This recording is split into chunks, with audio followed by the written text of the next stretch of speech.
The morning shift at Earth Central Communication Hub started like any other day. Captain Kim Day poured his third cup of synthetic coffee and settled into his monitoring chair, the familiar hum of quantum transmitters filling the vast control room. Around him, dozens of technicians tracked signals from humanity's 847 colonies scattered across the galaxy. "Captain, we've got a problem," Lieutenant Park High called out, her voice cutting through the background chatter. Her fingers moved rapidly across the holographic display, pulling up data streams that flickered with concerning red indicators. Day rolled his chair over to her station, his experienced eyes immediately focusing on the troubling pattern. New. Eden Colony? 3 days of silence, complete communication blackout. Park's usually steady voice carried an edge of worry that made other nearby technicians glance up from their own stations. New Eden wasn't just any colony. It was one of humanity's crown jewels, a lush agricultural world that fed 12 other systems, home to 2.3 million souls, including families, children, scientists, and farmers who had built something beautiful in the vast darkness of space. Equipment. Failure? Day asked, though his gut already knew the answer. Negative, all backup systems show green, emergency beacons are dead too. Park pulled up the colony's last transmission log. Final message was routine: harvest reports, shipping schedules, a birthday party invitation for Governor Song's daughter. The normalcy of that last message made Day's blood run cold. In 30 years of colonial oversight, he'd seen mechanical failures, solar storms, even pirate raids, but total communication blackouts only happened for one reason: something catastrophic had occurred. "Deploy the reconnaissance drones immediately," Day ordered, his voice carrying the authority of 3 decades in space. "Full spectrum analysis. I want to know what happened to our people." The next 6 hours crawled by like centuries. Day paced the control room while Park coordinated with the drone operators.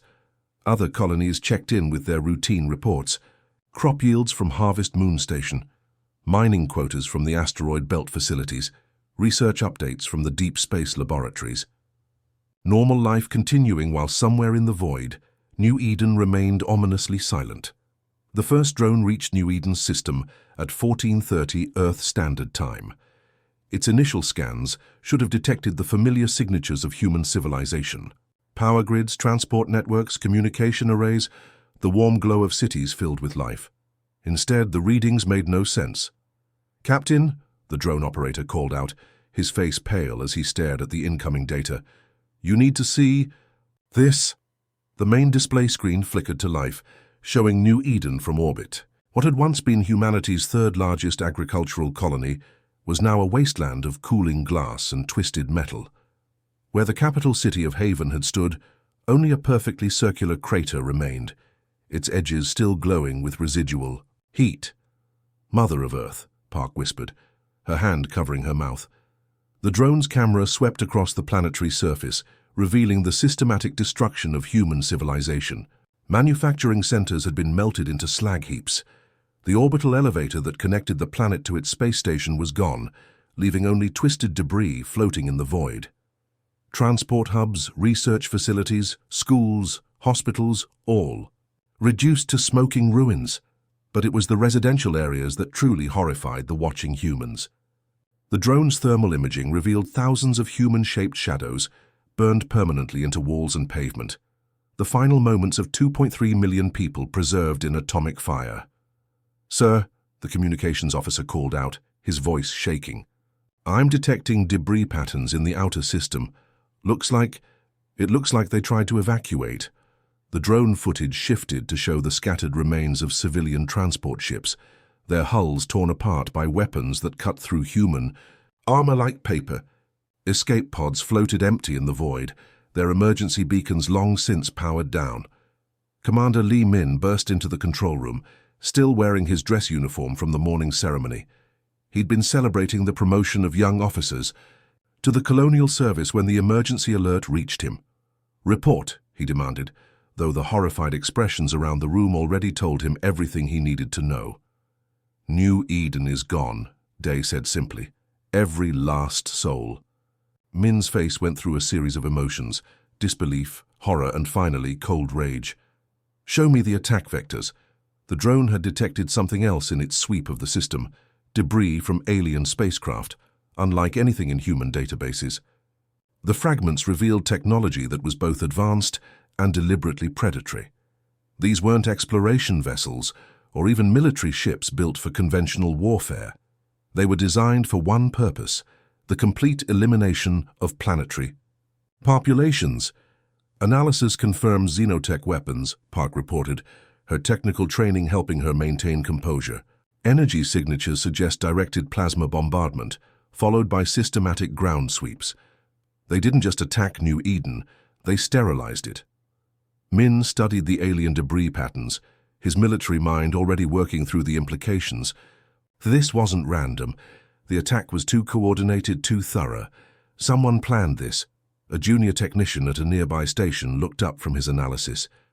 "Sir, I'm detecting faint data streams from the planetary archives.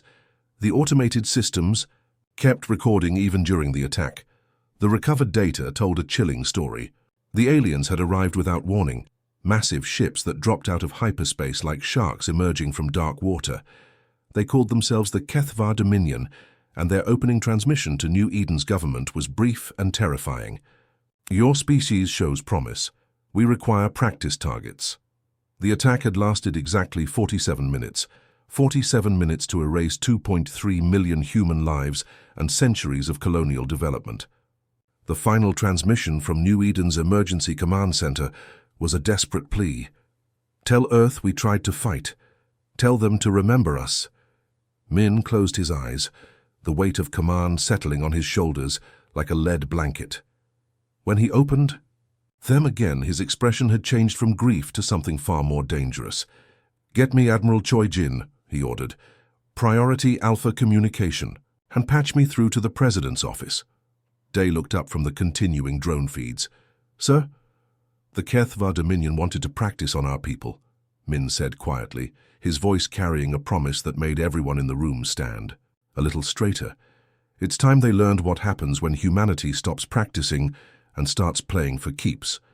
The emergency session of the United Earth Assembly had never seen anything like this.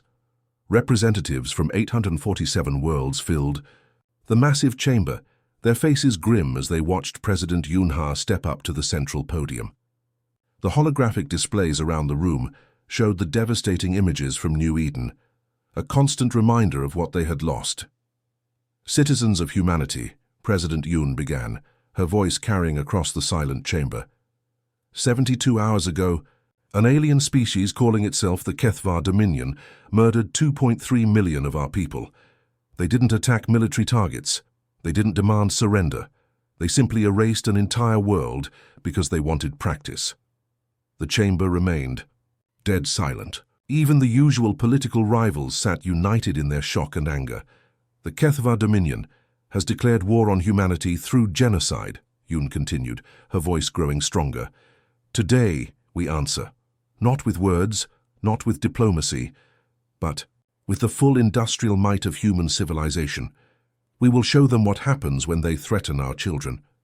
The response was immediate and overwhelming. Before Yoon had even finished her speech, communication channels across human space lit up with offers of support. Mining worlds pledged their entire industrial output. Manufacturing colonies began, retooling their production lines. Even the Outer Rim settlements, barely more than research stations, offered what ships they had. Admiral Song-woo stood in the command center of Lunar Command, watching through the massive viewing ports as the solar system transformed before his eyes. In the 3 days since New Eden's destruction, every shipyard had been working around the clock. The sight outside was both beautiful and terrifying. "Admiral, the numbers are in," Captain Nam-soo reported, her voice filled with amazement as she read from her tablet. 700,000 vessels confirmed for the fleet, everything from patrol boats to super dreadnoughts. Song studied the deployment charts floating in the air before him. Each dot represented a warship, and there were so many dots that they formed solid walls of light. Classification breakdown: 200,000 escort frigates and destroyers, 150,000 cruisers of various classes, 300,000 support vessels, carriers, supply ships, mobile repair platforms, and 50,000 capital ships, including 47 orbital bombardment platforms. The orbital bombardment platforms were humanity's answer to planetary siege warfare. Each one carried enough firepower to crack a moon in half. Song had never imagined seeing more than a handful in one place, let alone 47. "What about the reserve fleets?" Song asked. Nam's expression grew even more serious. "That's the thing, sir. These aren't reserves. Every world has contributed their active defense fleets. We're looking at the combined naval power of human civilization, everything we've built in 4 centuries of expansion." Through the viewing port, Song watched as the massive dreadnought Humanity's Wrath maneuvered into formation. The ship was over 3 kilometers long, bristling with weapons that could level cities. Behind it came the carrier New Eden's Vengeance, its launch bays already filled with fighter squadrons eager for combat. The communication systems crackled to life as reports flooded in from across the system. The asteroid mining platforms had been converted into missile production facilities, churning out weapons at a rate that defied belief. The gas giant refineries were working overtime to fuel the massive fleet. Even the civilian shipyards were pumping out support vessels and ammunition haulers. "Sir," Nam continued, "we're also getting reports from the outer colonies. The agricultural worlds are sending food transports, the research stations are contributing their experimental weapons, and the frontier settlements—" She paused, reading, something that made her smile grimly.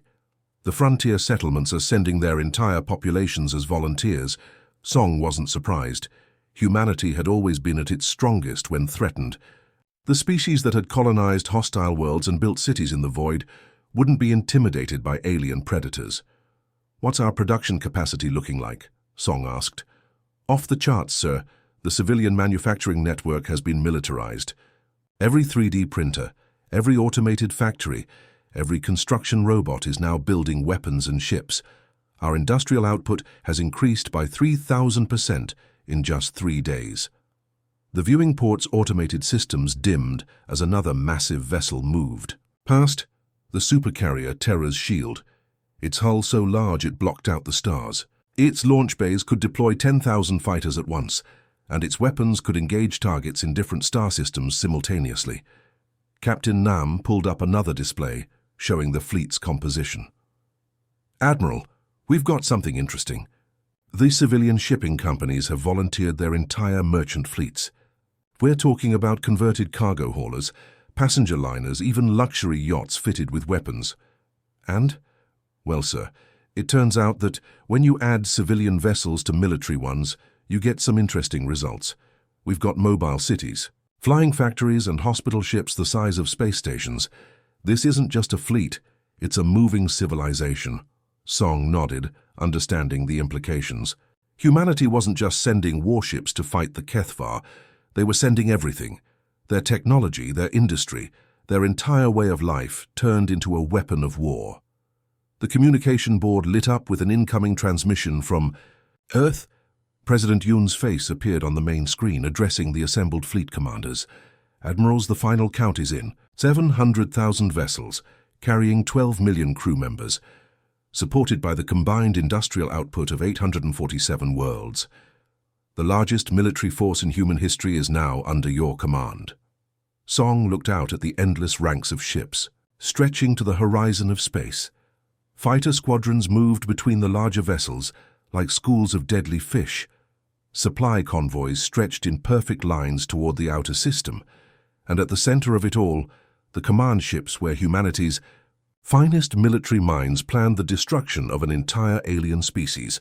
"The Kethvar wanted to see what humanity is capable of," Song said quietly, his words carried by the fleet's communication network to every ship in the armada. "They killed our people to test our strength. Now they're going to learn that when you threaten human children, you don't face human soldiers, you face human civilization itself."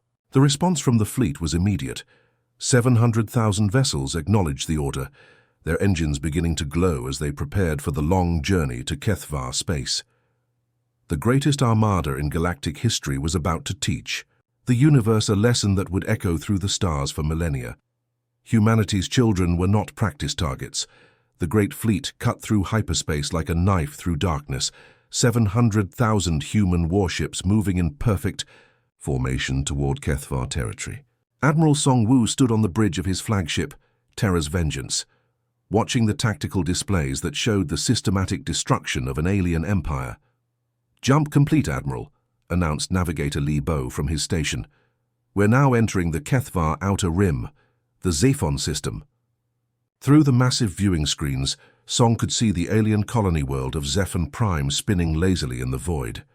3 months ago, this had been a thriving Kethvar military outpost with orbital shipyards and defense platforms. Now it was about to become another lesson in human warfare. "Kethvar Defense Fleet is moving to intercept," reported Captain Park Jun from the tactical station. 200 vessels, mostly heavy cruisers and battleships. Song almost felt sorry for them. 200 ships against 700,000. The Kethvar commanders probably thought they were facing a small human raiding force, not the entire military might of human civilization. "Begin the demonstration," Song ordered calmly. The human fleet's response was swift and overwhelming. 1,000 destroyers broke formation and swept toward the Kethvar defense fleet like a swarm of angry hornets. Their plasma cannons lit up space with brilliant blue fire, while missile volleys darkened the void with their exhaust trails. The Kethvar ships tried to fight back, their own weapons flashing in desperate defiance, but they were designed to fight primitive species with small fleets and basic technology. Against human military doctrine, refined through 4 centuries of expansion wars and corporate conflicts, they stood no chance. "Enemy fleet destroyed," Park reported after just 18 minutes of combat. "No human casualties. The orbital defense platforms around Zephon Prime lasted another 30 minutes before the human bombardment ships reduced them to glowing debris." The planet's surface installations surrendered without firing a shot, their commanders finally understanding what they were facing. "Another system secured," Song noted, making a mark on the tactical display. "How many does that make?" 47. "Kethvar systems cleared in 3 months, replied Captain Park. "They're abandoning the outer territories and falling back to their core worlds." Song nodded, studying the galactic map that showed the steady advance of human forces. The Great Fleet wasn't just conquering Kethvar space. They were systematically dismantling an entire interstellar empire with the efficiency of a factory production line. "Sir," called out Commander Kim Soo from the intelligence station, "we're intercepting alien communications. The Kethvar High Command is in full panic mode." "What are they saying?" Kim's translation software worked quickly, converting the alien signals into readable text. "They're calling it the human swarm. Their military leaders are describing our fleet as impossible numbers of death ships that move like a single mind." Through the ship's internal communication system, Song could hear the reports coming in from other task forces spread across Kethvar space. Admiral Choi Min reported the fall of the Nexus shipyards, the alien empire's primary military construction facility. Admiral Park Soo announced the capture of 3 more colony worlds, their populations surrendering the moment human ships appeared in their systems. The speed of the campaign was breathtaking. What the Kethvar had built over centuries of conquest was crumbling in months under human assault. Their mistake had been assuming that humans were like the other species they'd encountered, small populations with limited military capacity. "Admiral," Kim continued, her voice filled with dark satisfaction, "the Kethvar are sending distress calls to their allied species. They're begging for military support." "And the response?" Complete silence. Every species in the region has gone. "Dark? No one wants to be associated with the Kethvar now." Song wasn't surprised. The galaxy's other civilizations were probably watching the human campaign with growing horror, realizing that the species they'd dismissed as young upstarts possessed military capabilities that dwarfed entire galactic sectors. The tactical displays showed why the aliens were terrified. The human fleet didn't just outnumber their enemies, they outfought them with devastating efficiency. Human ships moved in coordinated swarms, their tactics refined by centuries of corporate wars and territorial disputes. Where alien fleets relied on individual ship combat, humans fought as a single organism with 700,000 parts. "Sir, we're receiving a transmission from the Kethvar homeworld," announced Communications Officer Nam Ji. It's a surrender offer." Song's expression didn't change. "Put it through." The alien commander who appeared on screen was clearly desperate. His reptilian features were twisted with fear as he spoke in broken human language. "Great human fleet, we offer complete surrender. We will abandon all conquered territories. We will pay tribute. Please mercy for our homeworld." The bridge fell silent as every human officer stared at the alien's plea. Song let the silence stretch for long moments before responding. "You came to New Eden without warning," he said quietly. "You murdered 2.3 million human civilians. You called them practice targets." His voice grew colder. "There is no mercy for species that hunt our children." He cut the transmission and turned to his tactical officer. "How long until we reach their homeworld?" 6 days at current speed, Admiral. Signal the fleet. Full advance. And send a message to Earth. Tell them, the hunt is nearly over. As the Great Fleet began its final approach to Kethvar space, alien governments across the galaxy quietly updated their diplomatic protocols. The humans had revealed something terrifying about their species. They didn't just wage war, they waged extinction. And when their children were threatened, they brought the full industrial might of 847 worlds to bear against their enemies. The Kethvar Dominion had wanted to test human strength by attacking New Eden. Now they were about to learn that when you hunt human children, you don't face human soldiers. You face human civilization itself, and all the terrible patience and industrial power that had built an empire among the stars. The galaxy would never underestimate humanity again. The sight above Kethmore Prime defied imagination. 700,000 human warships stretched across the alien homeworld sky like a metal storm cloud that blocked out the stars. From the command bridge of Terra's Vengeance, Admiral Song-Woo gazed down at the planet that had sent death to New Eden, his weathered face showing no emotion as he watched the Kethvar orbital defenses tremble before humanity's might. The alien. Defense platforms that had once been the terror of 17 conquered species now looked pathetic against the human armada. Massive battle stations that could crack moons hung motionless in space, their weapon systems powered down in a gesture of hopeless surrender. The Kethvar fleet, what remained of it after 3 months of systematic destruction, huddled close to their homeworld like frightened children. Admiral called out Lieutenant Lee, so from the communication station, her young voice carrying barely controlled rage. "We're receiving multiple transmissions from the planet's surface. The Kethvar government wants to negotiate." Song didn't respond immediately. He studied the tactical displays showing Kethmore Prime in perfect detail. This world had been the heart of an empire built on genocide. From here, the Kethvar had sent their fleets to destroy 17 different species, treating entire civilizations as practice targets for their military exercises. "Put the main transmission through," Song finally ordered. The main screen flickered to life, showing the desperate face of the Kethvar Supreme Commander.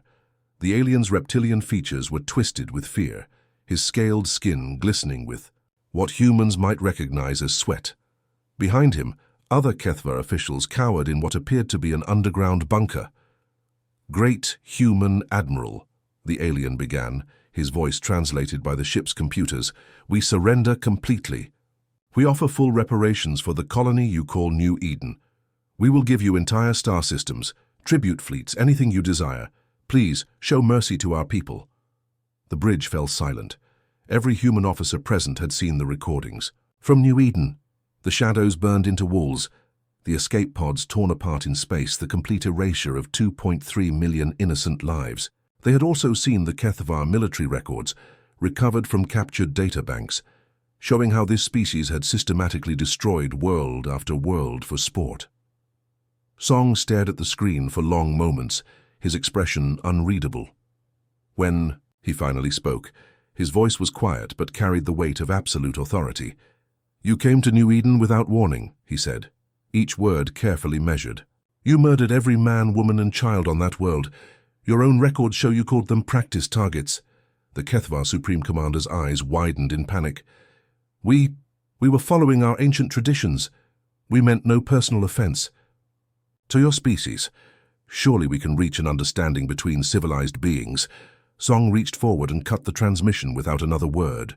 The screen went black, leaving the bridge in tense silence. Captain Choi Bin looked up from his weapons console, his fingers hovering over the targeting controls. "Admiral, orders?" Song walked to the massive viewing port and stared down at the alien world below. Kethmore Prime was beautiful in its own way, swirling blue oceans, green continents, cities that sparkled like jewels in the sunlight. It looked peaceful, almost innocent. But this world had been the command center for the systematic murder of billions of innocent beings across 17 star systems. New Eden had 2.3 million civilians, Song said quietly, his voice carrying to every officer on the bridge, children playing in parks, farmers tending their crops, scientists working to better humanity's future. All of them burned away because these creatures wanted target practice. He turned back to face his crew, and they saw something in his eyes that chilled them, not rage but cold, implacable justice. "Begin orbital bombardment," Song ordered. "All ships, all weapons. Continue until there's nothing left to surrender." The response from the Great Fleet was immediate and overwhelming. 700,000 warships opened fire simultaneously, their weapons creating a light show that could be seen from neighboring star systems. Plasma beams carved through the atmosphere like lightning bolts from angry gods. Missile volleys fell like deadly rain, each warhead carrying enough explosive power to level a city. The Kethvar orbital defenses tried desperately to return fire, but they were overwhelmed in seconds. Battle stations that had terrorized entire sectors of space were reduced to expanding clouds of superheated metal and plasma. The alien fleet managed one final futile charge toward the human armada before being vaporized by concentrated fire from 1,000 destroyers. On the planet's surface, the bombardment was methodical and absolute. Military installations vanished in the first hour. Government buildings disappeared in the second. By the third day, the human fleet was targeting individual city blocks with surgical precision, ensuring that nothing that had contributed to the Kethvar war machine would survive. Commander Kim Soo monitored the alien communications networks as they went dark one by one.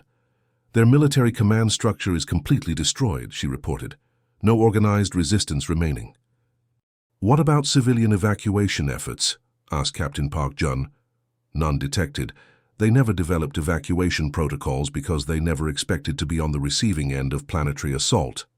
Song nodded grimly. The Kethvar had been so confident in their military superiority that they had never prepared for the possibility of defeat. They had built their entire civilization around conquest and intimidation, never imagining that they might someday face a species with superior firepower and industrial capacity. The bombardment continued for 6 standard days. On the first day, the planet's military died. On the second day, its government fell. By the third day, its cities were cooling craters. On the fourth day, the orbital infrastructure became debris. The fifth day saw the destruction of the underground bunkers and hidden facilities. By the sixth day, Kethmore Prime was nothing more than a ball of cooling rock orbiting a star that would forever mark the grave of a species that had learned. Too late what happened when you threatened human children. As the last weapons fell silent, Song stood once again at the viewing port, looking down at what had once been the heart of an interstellar empire. The planet below was dark now, its surface scarred and lifeless, a monument to the consequences of genocide. "Signal the fleet," he ordered quietly. "The Kethvar Dominion is extinct. Begin the journey home." Across the galaxy, other species monitored the human transmissions with growing fear and respect. The message was clear. Humanity had revealed its true nature. They were not conquerors seeking territory or resources. They were builders and protectors who, when their children were threatened, could unleash industrial-scale destruction with terrifying efficiency. The galaxy would never be the same. The return of the Great Fleet to Earth was a sight that would be remembered for centuries. 700,000 human warships emerged from hyperspace in perfect formation, their hulls gleaming in the light of Sol as they took position around humanity's homeworld. The armada stretched beyond the curve of the planet itself, a metal constellation that dwarfed even Earth's massive orbital cities. Admiral Song Woo stood in the Fleet Command Center aboard Terra's Vengeance, watching through the viewing ports as his ships settled into their designated positions. 6 months had passed since the destruction of Kethmore Prime, and the galaxy had been remarkably quiet during their journey home. "Admiral," reported Captain Park Jun, "all fleet elements are in position. Earth traffic control is requesting permission to begin the victory parade formations."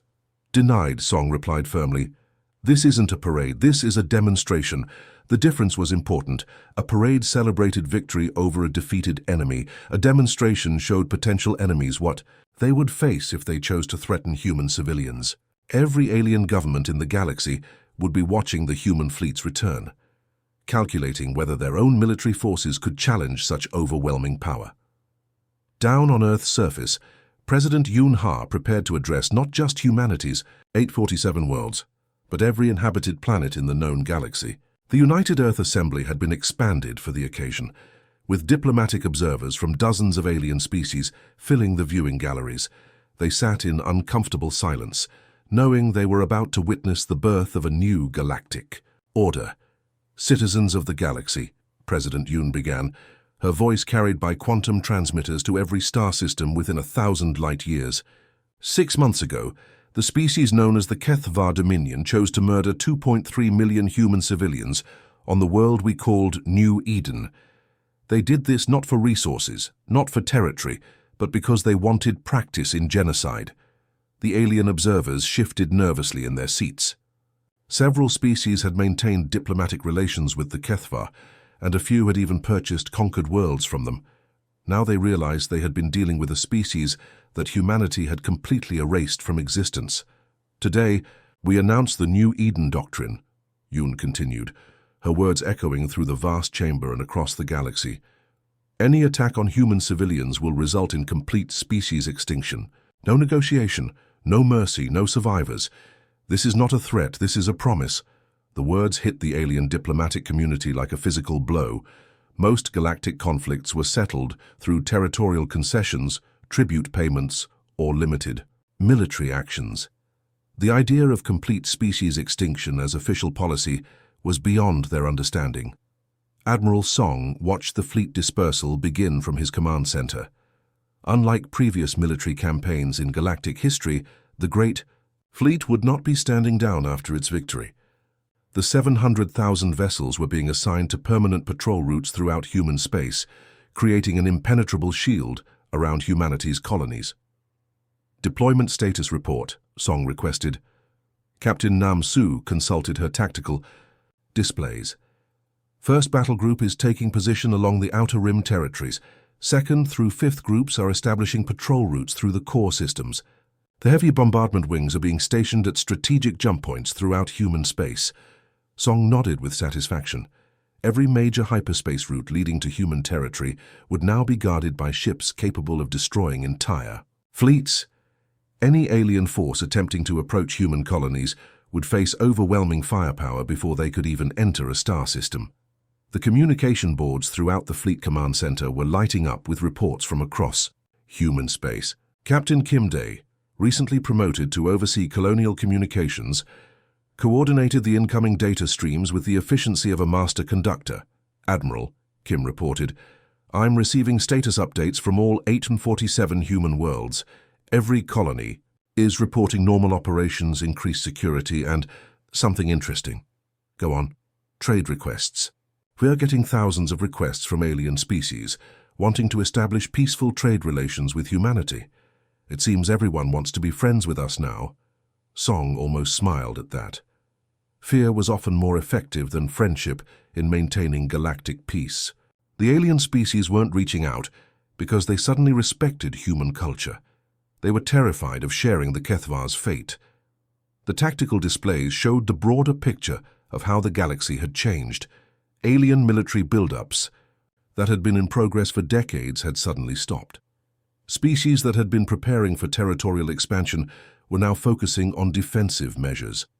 Several aggressive civilizations had completely withdrawn from expansion activities, apparently deciding that conquest was too risky in a galaxy where humans could deploy 700,000 warships against anyone who threatened civilians. "Sir," called out Commander Li Bo from the intelligence station, We're intercepting communications between various alien governments. They're updating their military doctrines specifically to avoid conflict with human forces. What kind of updates? New rules of engagement that specifically forbid any actions that could be interpreted as threatening human civilians. Some species are even establishing buffer zones around human territory to prevent accidental incidents. Song studied the galactic map showing human space and the newly established buffer zones. The galaxy's power structure had shifted fundamentally. Humanity hadn't conquered new territory or demanded tribute from other species. Instead, they had demonstrated such overwhelming military superiority that other civilizations were voluntarily restricting their own activities to avoid provoking human retaliation. "Admiral," Kim Day announced, "final report from all colonial communications centers. Every human world is secure, peaceful, and reporting normal civilian activities. Children are playing in parks, farmers are tending their crops, scientists are conducting research. Life is continuing normally because 700,000 warships are making sure it can." Through the command center's viewing ports, Song could see the endless ranks of human vessels stretching to the horizon of space. Fighter squadrons moved between the larger ships like schools of protective fish. Supply convoys maintained perfect formation as they headed out to resupply the patrol groups. Mobile repair platforms worked continuously to keep the fleet at peak operational readiness. The Great Fleet wasn't just a military force anymore. It was humanity's promise to the galaxy. A promise that human children would sleep safely in their beds, that human farmers could tend their crops without fear, that human scientists could push the boundaries of knowledge without looking over their shoulders for alien predators. "Signal. All ships," Song ordered. "Begin standard patrol operations. The Great Fleet is now the permanent guardian of human space." As the orders went out across the fleet's communication networks, alien observers throughout the galaxy recorded humanity's final message. The species that had built 847 worlds through peaceful expansion had revealed their true nature when threatened. They were not conquerors seeking dominion over others, but builders and protectors who could unleash industrial-scale destruction with the same efficiency they used to colonize hostile worlds. The galaxy was quieter now. Alien military planners ran calculations they didn't like sharing with their superiors. Diplomatic protocols were updated to ensure that no action could be interpreted as threatening human civilians. And in the darkness between stars, 700,000 human warships patrolled silently, ensuring that New Eden's fate would never be repeated. Humanity had spoken, and the galaxy had learned to listen. The end.